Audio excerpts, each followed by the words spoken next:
Hello students, the question for today is what is the importance of sponsorship? So sponsorship होता क्या है basically? सबसे पहले हमें ये देखना बहुत ज़रूरी होता है आफ्टर 12th अगर हमारा PCM में 60% से ज़्यादा है एंड इंग्लिश में अगर हमारे 50% से ज़्यादा है तो नॉर्मली हम लोग 3 कोर्सेज के लिए एलिजिबल होते हैं.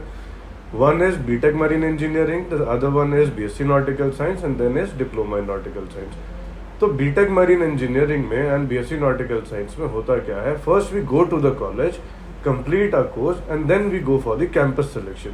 मतलब पहले हम कॉलेज जाएंगे, अपना 3 साल का या 4 साल का कोर्स हम अपना कंप्लीट करेंगे, उसके बाद कंपनीज आएंगी, वो हमारा इंटरव्यू लेंगी, देन हमें वो सेलेक्ट करेंगी.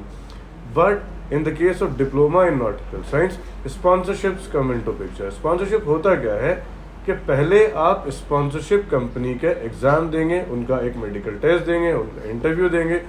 जब आप सेलेक्ट हो जाएंगे तब आप कोर्स करने के लिए जाएंगे. दैट मीन्स पहले कंपनी आपको सेलेक्ट करेगी.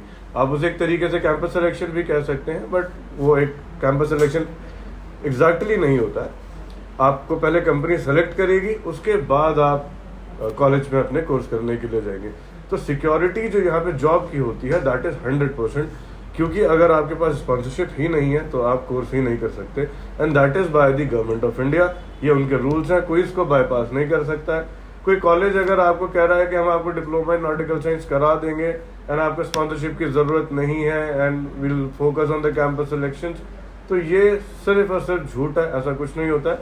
By the government of India rules and regulations आपके पास पहले स्पॉन्सरशिप होनी चाहिए, उसके बाद ही आप डिप्लोमा इन नॉटिकल साइंस का कोर्स कर सकते हो.